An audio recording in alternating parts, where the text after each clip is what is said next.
하나님께서 아브라함을 새 인류로 부르셨습니다. 아브라함은 거기에 순종했고 부름을 받고 가나안으로 들어오게 됩니다.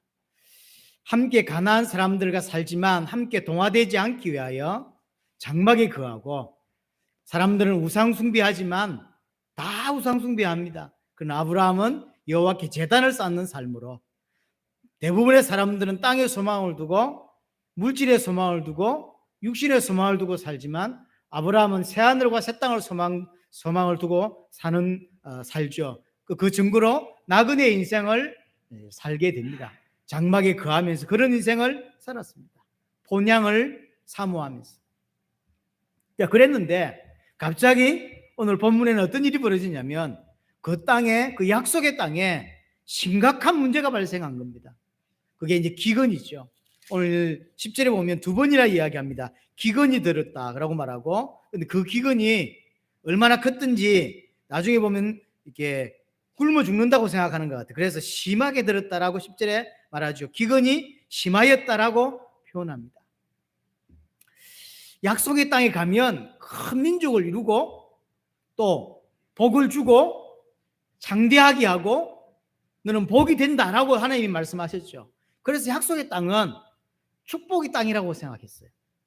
그래서 약속의 땅으로 들어왔는데 축복은 고소하고 굶어 죽게 됐단 말이에요. 하나님의 백성이 되면, 하나님의 자녀가 되면 잘 살 줄 알았고 문제가 없을 줄 알았고 하나님이 세밀하게 인도하실 줄 알았어요. 그런데 굶어 죽는 일이 벌어지게 된 거예요. 그래서 지금 아브라함이 어떤 행동을 취하냐면 가나안을 막바로 떠나버립니다. 약속의 땅을 막바로 떠나서 애굽으로 이제 들어가는 거죠. 그게 10절에 나와 있죠. 애굽은 육신적으로 말하면 굉장히 풍성한 땅입니다. 당시 나일강 그 삼각지대 중심으로 많은 곡물이 나와요. 아주 풍요로운 땅, 아주 좋은 땅. 이게 이제 애굽이에요. 나중에 13장에도 가보시면 이제 아브라함과 롯이 헤어지는 장면이 나오죠. 롯을 보고 네가 자하면 내가 우하겠다. 네가 우하면 내가 자할 테니까 네가 마음껏 골라라. 양보를 합니다. 여기서 롯이 소할 땅을 이제 고르게 되죠. 그 소할 땅을 고르고 이제 그 소할 땅 안에는 소돔 고모라가 포함되어 있는 땅이었던 거죠. 근데 이제 롯이 뭐라고 평가하냐면 이 소할 땅을 하나님의 동산 같고 애굽 땅과 같았더라 이렇게 표현하죠. 지금 롯이 애굽 땅을 어떻게 이해하고 있죠? 하나님의 동산 같다는 거예요. 그러니까 당시 애굽 땅은 이런 땅이에요. 그러니까 천국을 안 가봤지만, 롯이 아직 천국을 안 가봤지만 혹시 하나님의 땅, 하늘의 땅이 있다면 애굽 같지 않겠냐. 왜냐하면 얼마 전에 애굽을 보고 왔잖아요. 그래서 애굽 땅은 하나님의 땅처럼 하나님의 동산같이 여겨지는 거예요. 지금 당시 애굽 땅은 그런 땅이에요. 많은 곡물이 나오고 강 중심으로 많은 곡물이 나와서 풍요로운 그런 땅이 애굽 땅입니다. 아주 기름진 땅. 그러니까 당장 내려가는 거죠. 기근이 생기니까 바로 내려가는 겁니다. 아브라함이 어떤 사람입니까? 하나님의 계시를 받았어. 가나안으로 들어왔고, 그래서 육신을 위해 살지 않겠다고 하나님께 제단을 쌓던 인물 아브라함 아닙니까? 또 가나안에 살면서도 가나안 사람들에게 동화되지 않겠다고 말하면서 장막을 치고 살았던 사람이고, 그 사람들이 우상에 물들지 않겠다. 그 사람들의 사상에, 세상 사람들의 그 사상에 물들지 않겠다. 나는 오직 본향을 향하여 살겠다. 이렇게 생각했던 인물이 아브라함이에요. 그런데 기근이 오니까 바로 가나안으로 내려가 버려요. 아니, 가나안을 떠나게 되고 애굽 땅을 들어가게 되는 거죠. 어쩔 수 없이 육신적인 풍요를 따라 가는 거죠.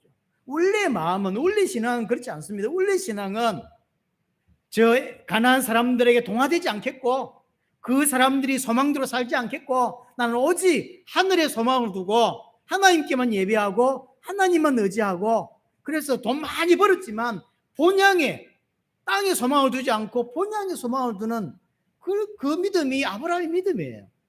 그런데 큰 문제가 발생하니까 이 아브라함도 이 믿음을 가지고 있다고 생각되는데 아브라함도 육신적인 소망을 따라서 육신을 따라서 애굽으로 가버리는 거예요. 하나님 우리에게 주는 메시지가 많죠. 그래서 전 세계 기독교인들에게 주는 메시지가 참 많은 본문이 오늘 사실은 본문이에요. 불신자가 이랬다면 이해할 수 있지만 아브라함이 이제 이렇게 된 거죠. 생각해 봐야 될 게 몇 가지가 있는데 만약에 기근이 없었다. 자, 이 가나안 땅에 약속의 땅이고 그래서 들어왔어요. 그래서 되는 대로 일이 잘 풀리고 생각하는 대로 응답이 오고 그랬다면 아브라함이 애굽으로 내려갔겠는가? 안 내려갔겠죠. 잘 되는데 왜 내려가? 자, 이 말은 뭘 전제를 두고 있는 말이냐면 하나님을 오직 바라보기 때문에 하나님만을 의지하기 때문에 애굽으로 안 내려가는 게 아니에요.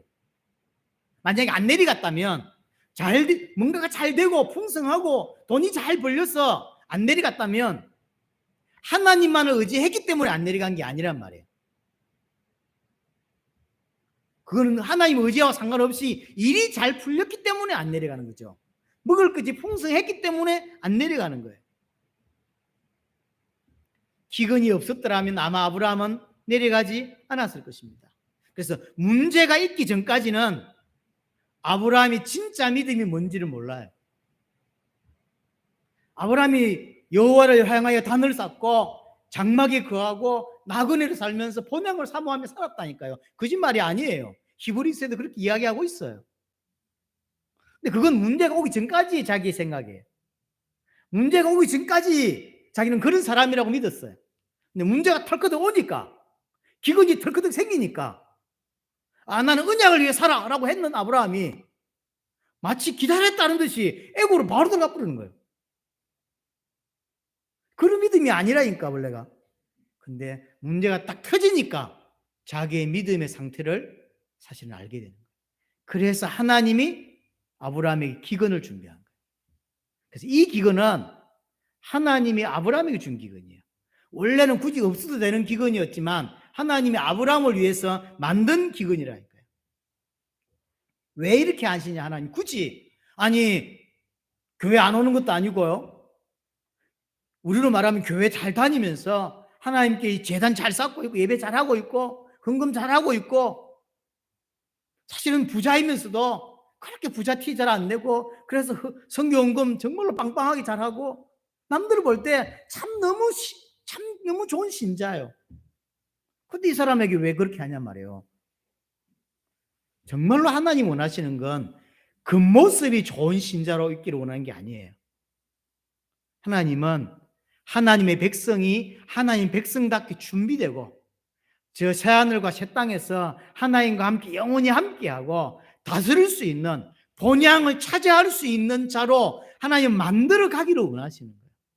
그래서 사실은 약속의 땅에 들어왔는데 얼마 지나지 않아서 하나님이 문제를 주신 거라니까. 오늘 이 문제는 하나님이 만든 문제예요. 그래서 아브라함을 통하여 아브라함에게 내 믿음이 뭔지를 아마 몰랐을 거예요. 본인도 몰랐을 거예요.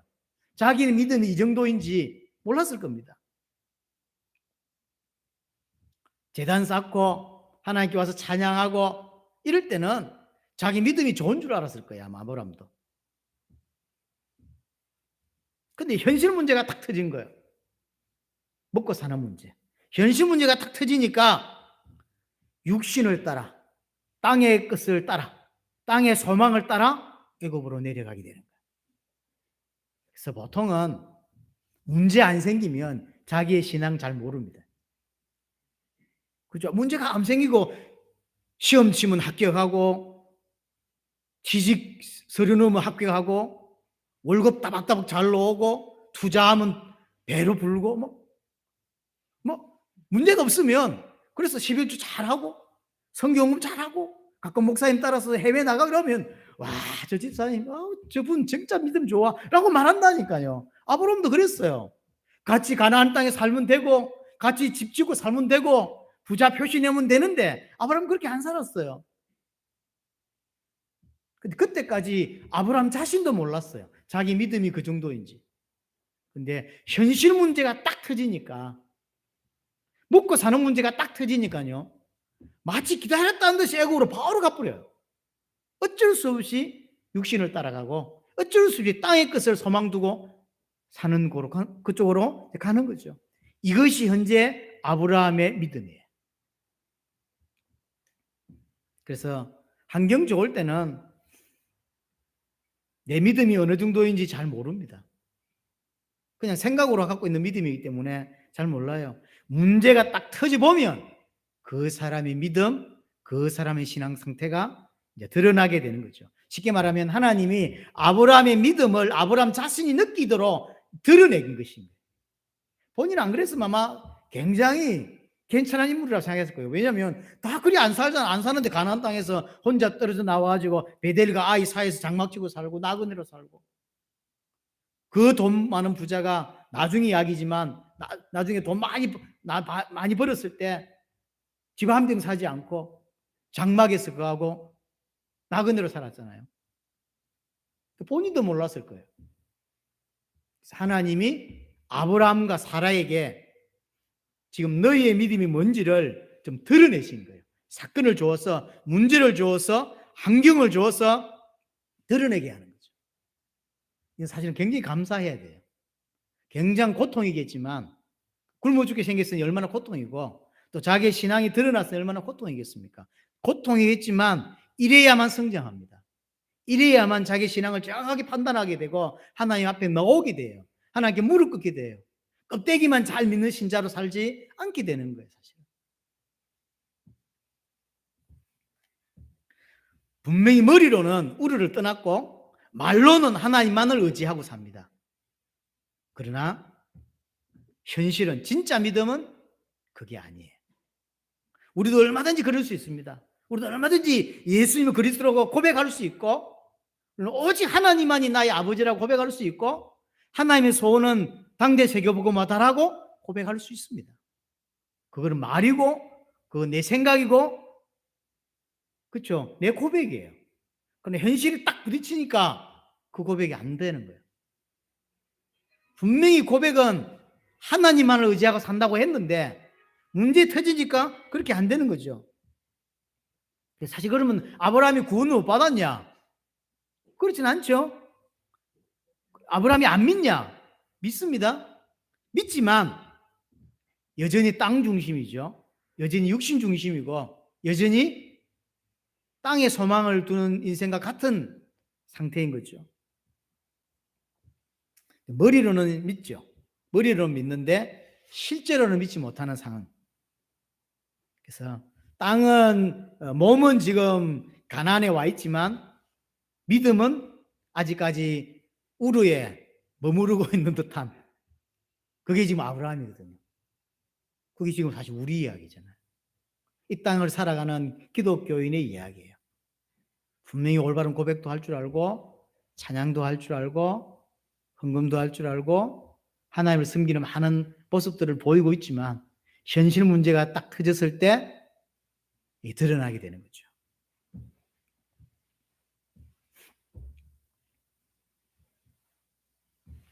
그래서 하나님은 문제를 준비하는 거예요. 아브라함에게는 견딜 수 없는 기근을, 어떤 상황, 환경을 준비하는 거죠. 그래서 그 문제를 통해서 내가 어떤 상태에 있는지, 내가 어떤 믿음의 상태에 있는지를 보게 하시는 거예요. 드러나게 하는 거죠. 아브라함 자신도 아마 놀랐을 거라고 생각합니다. 와, 내가 이 정도밖에 안 됐었나? 정상적인 기독교인이라면 하나님이 이런 상태를 자꾸 보여요. 정확한 상태를 보게 합니다. 그때 들은 처음 생각이 뭔지 아십니까? 비참함이에요. 제 개인적으로도 이런 비슷한 사건들을 몇 번 경험하면서 제일 먼저 드는 것은 비참함이에요. 내가 이 정도밖에 안 되는구나. 내가 이 정도밖에 믿음이 없구나라고 하면 아주 비참함. 정말로 죽고 싶을 만큼 비참해지죠. 하나님이 아브라함에 그걸 느끼게 만들어요. 다음 주에 13장에 보면 알지만 아브라함은 굉장히 많이 변합니다. 이 사건 때문에. 그래서 큰 사건 하면 딱 경험하면서 변하죠. 절대적으로 여러분이 이게 하나님의 음성이고 하나님이 주신 거다고 정확하게 보여줘야만 교훈을 삼게 되고 답을 얻게 돼요. 그때서 변화가 일어납니다. 그래서 큰 문제 없이 적당하게 껍데기만 잘 갖춘 신앙은 절대로 진짜 신앙이 아니에요. 그래서 진짜 자녀에게 하나님은 사건을 주신다니까요. 진짜 자녀에게 환경을 만드시고 문제를 주십니다. 그래서 문제가 왔을 때 내 믿음의 상태가 드러나게 되고 그 문제를 어떻게 대응하느냐, 그 문제를 어떻게 반응하느냐가 내 믿음이에요. 그렇죠? 자, 우리가 아브라함의 사건을 이렇게 바라볼 때는 이렇게 저렇게 판단할 수 있다니까요. 그렇잖아요. 아브라함이 이래 저래 이렇게 말할 수 있어요. 다윗을 보고 전 실수한 거 이렇게 말할 수 있지만 그 문제가 나한테로 들이닥치면 내 행동은 달라져요. 그게 내 진짜 믿음이지 말로 하는 이것은 진짜 믿음이 사실 아니에요. 아브라함은 자신이 믿음이 좋았을 거라고 생각했을 겁니다. 본인도 몰랐을 거예요. 그래서 이 기근 사건을 통하여 하나님이 아브라함에게 자기의 믿음의 상태를 드러내게 또 보게 하시는 거예요. 아마 모르긴 해도 굉장히 비참했을 것입니다. 아마 비참하지 않았다면 절대로 아브라함은 변하지 않았었겠죠. 뭐 그럴 수도 있지 뭐. 이랬으면 아브라함은 안 변했을 거예요. 그러나 13장에서 변했다는 걸 보여주거든요. 이 말은 아브라함은 말하지 않았지만 엄청난 비참함을, 제가 경험했던 그 비참함과 비교할 수 없는 엄청난 비참함을, 여러분들 신앙 때문에 울어보셨어요? 내 신앙이 이것밖에 안 되는구나, 내 믿음이 이것밖에 안 되는구나 울어보셨어요? 그래서 진짜 새로 출발하게 된다니까요.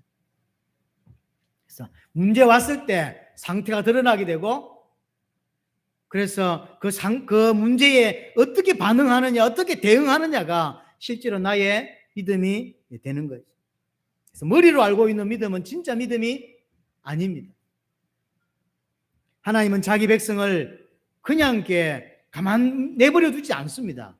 우리도 마찬가지입니다. 우리 자녀들이 어릴 때 잘못 가면 그냥 뭐 그럴 수도 있지 이렇게 한 게 아니에요. 찻길로 막 내려가는데 아이고 잘 걷는다 이렇게 할 부모는 아무나 없습니다. 마찬가지죠. 하나님은 자기 백성을 그냥 가만히 내버려 두지 않습니다.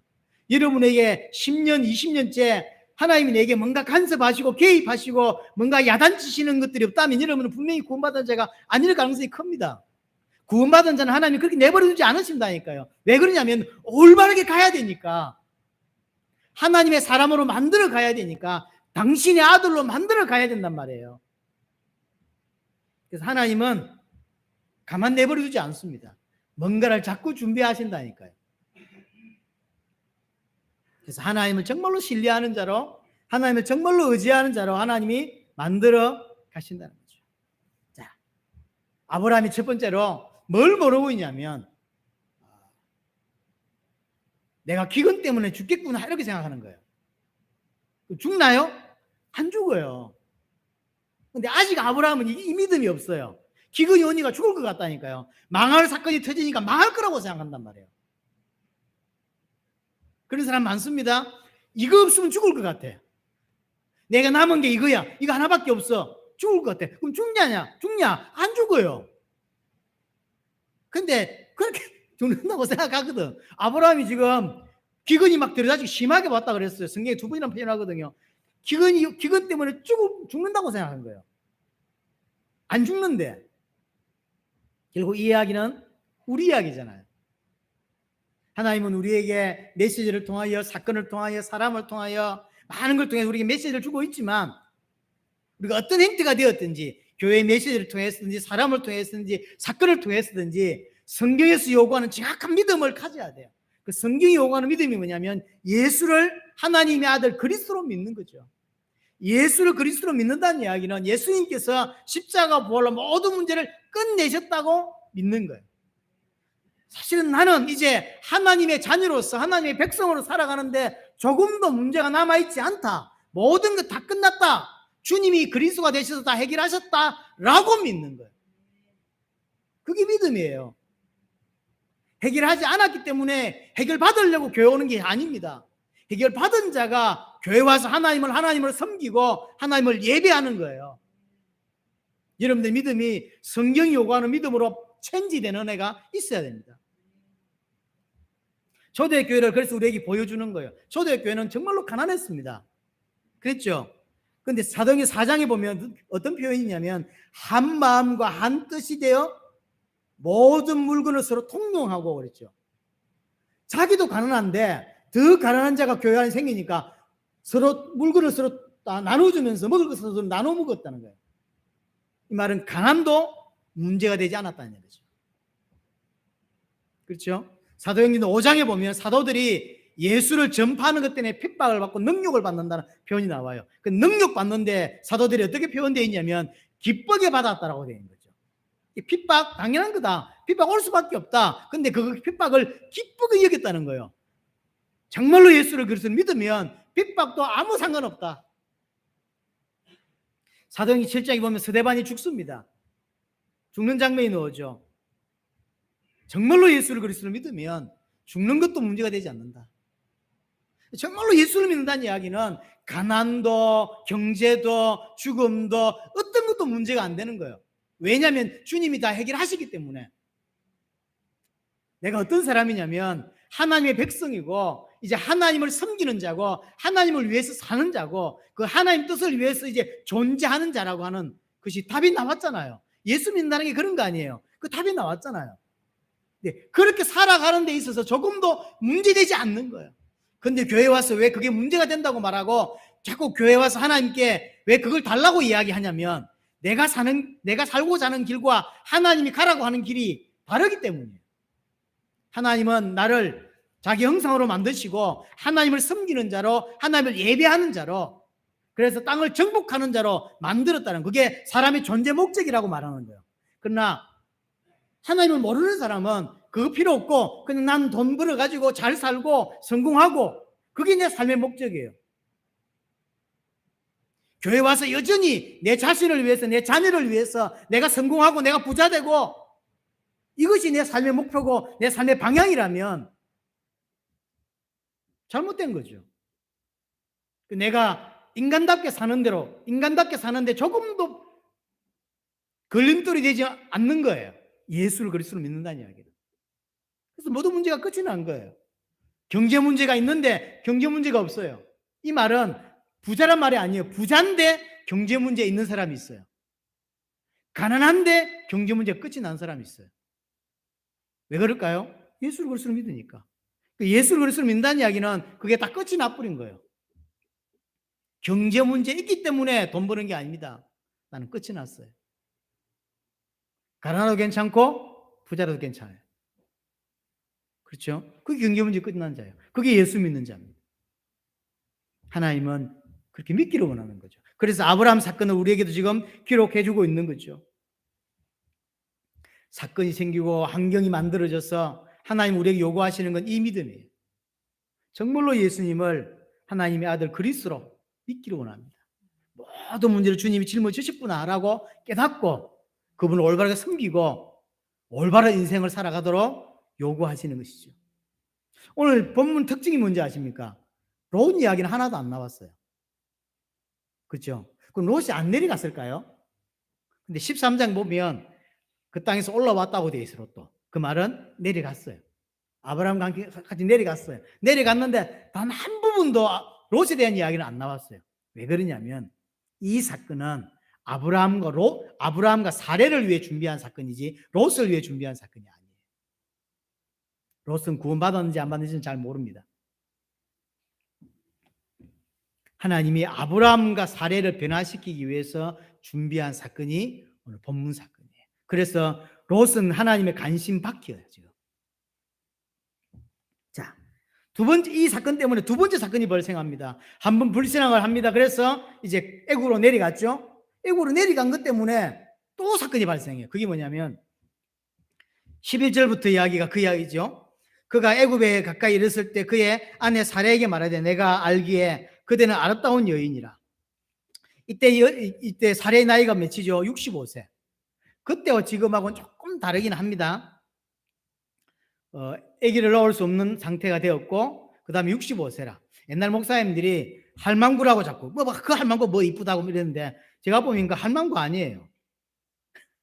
아기를 놓을 수 없는 상태가 됐지만 아브라함이 수십 년을 사례하고 같이 살았는데 여전히 이쁘다고 표현해요. 이 말은 진짜 이쁜 것 같아요. 그렇지 않나요? 보통 남자는 부인과 한 5년 이상 살면 그렇게 이쁘 보이지 않습니다. 그냥 여자지. 근데 아브라함이 평생 같이 살았는데 아름다운 여인이다. 어느 정도냐면 내가 맞아 죽고 이 여자가 내가 이 여자 때문에 이렇게 뺏겨서 맞아 죽을 수 있다라고 하는 생각을 착각이 아닌 이상 사실인 것 같아요. 그 사실이라는 증거는 14절에 보니까 애굽에 이르렀을 때 애굽 사람들이 그 여인의 심히 아리따움을 보았고, 이게 그냥 한두 사람이 참 잘생겼는데요, 이쁜데요 이렇게 표현한 게 아니라 애굽 사람들이 난리가 날 거예요. 와, 가나안의 김태희야 이렇게 된 거지. 이제 난리가 났어 지금. 근데 이게 어느 정도냐면 15절에 가보시면 이제 애굽 사람만 아니라 애굽의 고관들, 장관들, 높은 사람들이 소문을 들었다는 거예요. 이번에 그 내려온 그 어떤 사람이 있는데 그 가족의 여자 하나가 진짜 이쁘다는 거예요. 이게 왕한테까지 전달이 됐다는 거예요. 왕이 불렀다. 이건 그냥 단순히 할망구 아니지 않나요? 우리가 옛날 목사님들이 할망구 보고 뭐 할망구 아니에요. 제가 볼 때. 제가 언젠가 TV를 한번 봤는데요. 딸하고 엄마하고 사진을 찍었는데 딸은 20대고 엄마는 50대예요. 근데 누가 딸이고 누가 엄마인지 모르겠더라고요. 가끔 그런 사람이 있어요. 체질적으로도 이게 원판적으로 전성적으로 피부가 좋고 관리가 잘 돼가지고 아마 사례가 그랬던 것 같아요. 근데 이 사건이 여기가 처음이 나중에 창세기 몇 장이죠? 20장인가에 가보면 또 그럽니다. 아브라함이 두 번째 또 있어요. 이게 진짜 가봐요. 제 생각에는 사례가 진짜 이쁘는가 봐요. 그래서 뭐 하냐면 이제 또 인본주의에도 잔머리 씁니다. 자, 다시 들어가 보세요. 내가 볼 땐 당신 너무 이쁘다. 근데 이 이쁜 것 때문에, 왜냐면 옛날에는 무법천지가 많았단 말이에요. 저 여자를 빼앗기 위해서 가족을 죽이고 가져가고 이렇게 있었단 말이에요. 그래서 12절부터 그 이야기를 하죠. 다른 사람들 때문에 내가 당신 때문에 당신 아름다운 것 때문에 내가 죽을 수 있다. 그러니 내 누이라고 하자. 이렇게 이야기를 하는 거죠. 이제 또 잔머리 굴리죠. 한번 불신앙했지, 여기 또 잔머리 굴리지, 이래 되는 거예요. 13절에 뭐라고 표현하고 있냐면, 원하건대 그대는 나의 누이라 하라. 그러면 내가 그대로 말미암아 안전하고 내 목숨이 그대로 말미암아 보존되리라. 하나님의 백성은 누구로 말미암아 생명이 보존이 됩니까? 누가 지킵니까? 하나님이 지키죠. 근데 아브라함은 뭐라고 말하냐면, 그 뒤에 그대로 말미암아 안전하고 그 뒤에 말로 말미암아 내가 생명을 보존하게 될 거다라고. 나의 잔머리, 그 다음에 부인의 사례에 이 거짓말로 생명을 보존받을 수 있다, 내가 안전할 수 있다라고 생각하는 거예요. 보세요. 아브라함이 진짜 믿냐면 안 그래요. 분명히 제단도 쌓고 나그네로도 살고 장막에 거했던 인물 아닙니까? 그대로 죽어서 천국 갔다면 얼마나 대단한 인물로 표시됐을 것인데 안 그래요.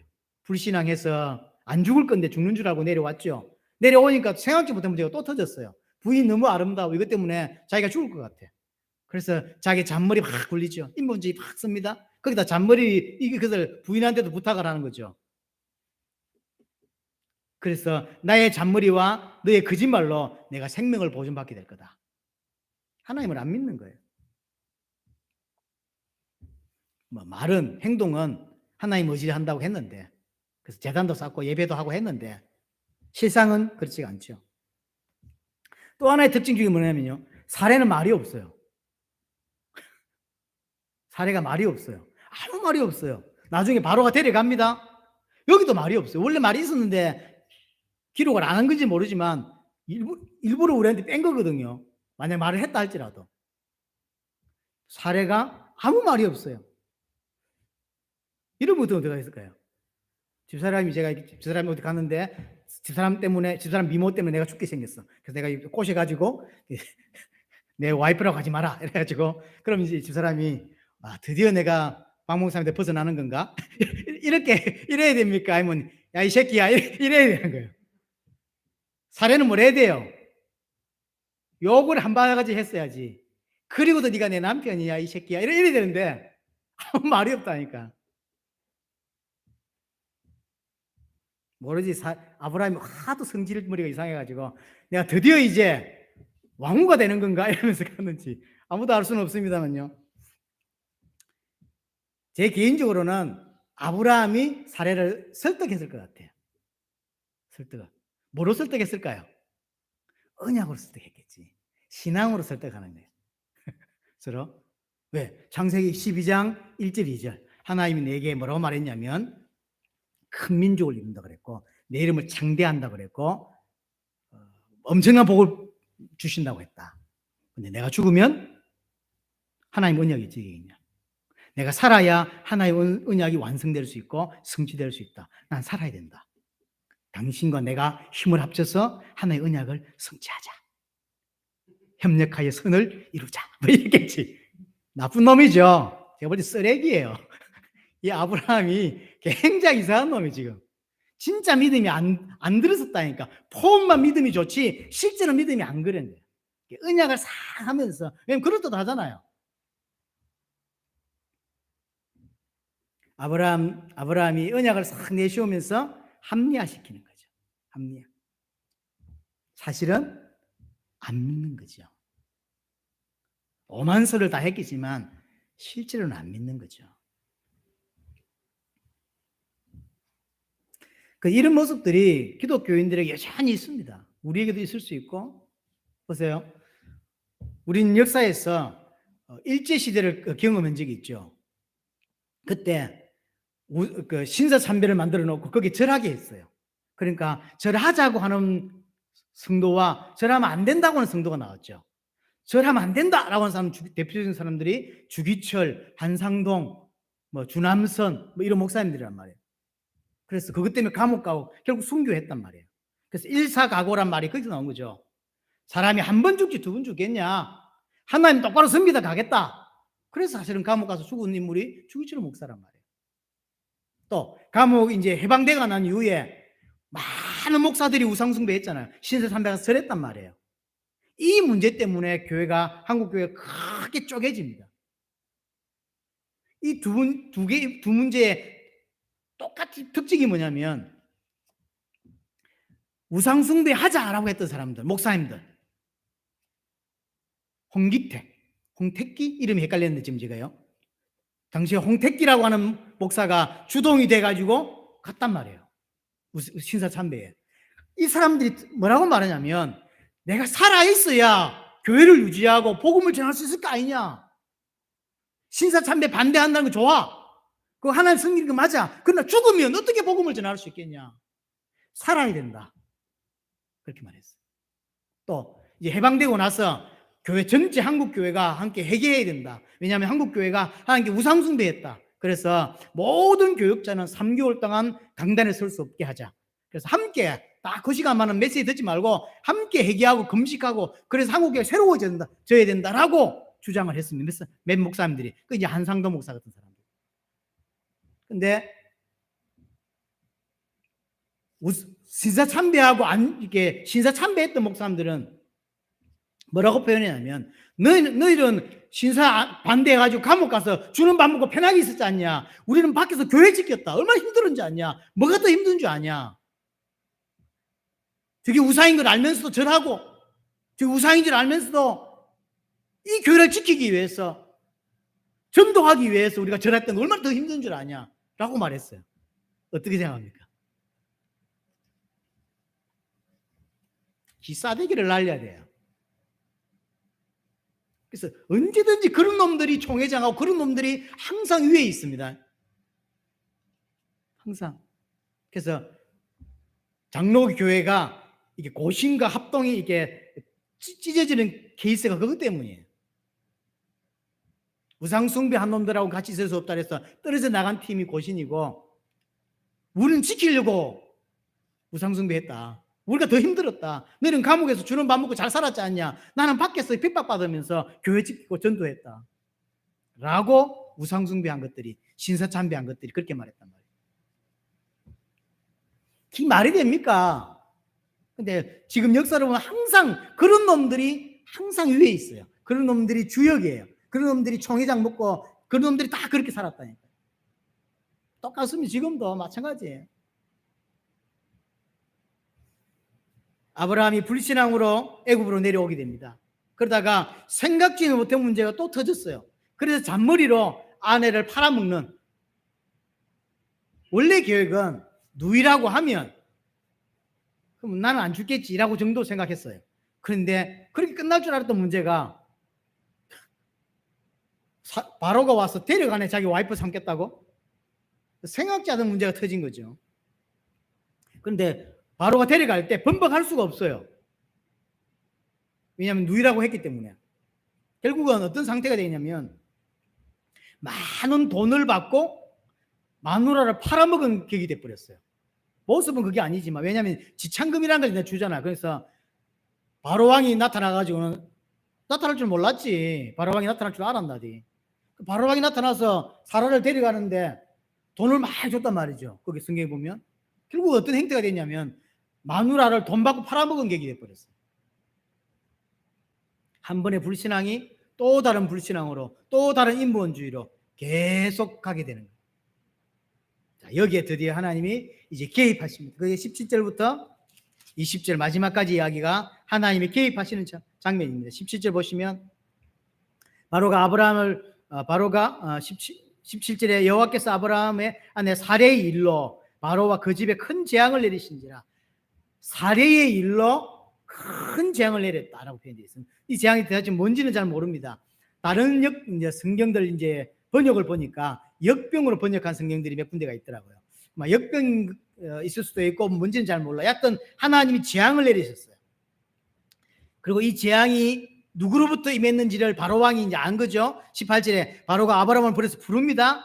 네가 어찌하여 나에게 이렇게 행하였느냐? 네가 어찌하여 그를 내 아내라고 내게 말하지 아니하였느냐? 바로가 문제 파악이 됐어요. 왜 이렇게 됐는지 알게 된 거죠. 내가 어찌하여 이렇게 했냐? 이 표현이 어디서 나온 표현입니까? 창세기 3장에서 하나님이 하와에게 한 표현이에요. 네가 어떻게 해서 이렇게 했냐? 이 창세기, 출애굽기 전부 누가 썼죠? 모세가 썼어요. 그 표현을 그대로 쓴 거예요. 쉽게 말하면 불신자를 통하여 하나님의 음성을 아브라함이 듣게 되는 거예요. 이런 케이스가 있죠. 얼마나 쪽팔립니까? 불신자를 통하여 하나님의 음성을 들려준단 말이에요. 이런 상황이 이제 벌어지게 된 거죠.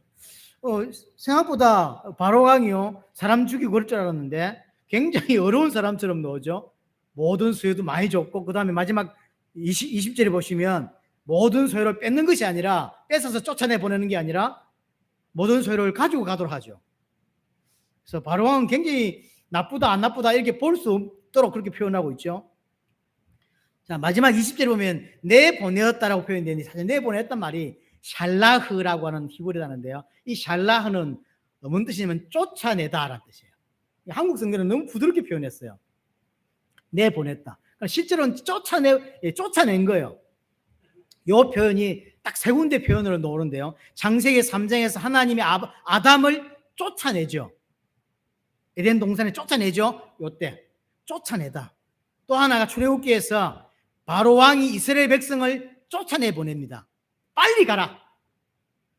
모세를 보고 빨리 나가라 그래 쫓아내 보내죠. 쫓아내고 오늘 본문에서 쫓아내죠. 사실 보냈다보다는 쫓아냈다로 표현이 훨씬 더 정확한 표현이에요. 쫓아낸 거죠. 바로가 아브라함을 내쫓습니다. 근데 이것이 수백 년 후에 이스라엘 백성이 내쫓기는 모습을 오버랩시키고 있어요. 같은 모습으로. 오늘 아브라함이 내쫓기죠. 나중에 수백 년 후에 이스라엘 백성들이 이스라엘에 들어왔다가 바로에게 내쫓기는 장면이 나오죠. 이걸 딱 같이 오버랩을 시키고 있는 것입니다. 무슨 뜻이냐면 아브라함의 행적이 나중에 이스라엘에 그대로 드러나요. 아브라함의 행적을 자세히 보면 이스라엘의 행적하고 굉장히 비슷합니다. 자세한 이야기는 이렇게까지 알 필요 없지만 아브라함이 우르에서 나와서 가나안에 들어와서 세겜 땅 지나서 베델 지나 아이 사이에서 장막을 치고 살죠. 이 장면은 이 지역은 이 경로 이동 경로는 나중에 야곱이 자기 형을 피해서 하란에 도망갔다가 돌아올 때 경로가 똑같고요. 나중에 이스라엘이 가나안을 정복해 들어오지 않습니까? 여호수아를 중심으로 정복하잖아요. 정복하는 경로가 요 경로예요. 세겜, 베델, 아이. 그리고 오늘 지금 보여주는 요 모습도 그대로 똑같습니다. 이게 우연의 일치는 아니에요. 모세가 그렇게 쓰고 있는 거예요. 일부러. 아브라함의 행적에서 이스라엘 행적이 그대로 드러나요. 쉽게 말하면, 정확히 말하면 이스라엘을 조금 더 설명하고 싶은 거예요. 이스라엘 행적을 보면 아브라함 행적이 보이는 거예요. 같이.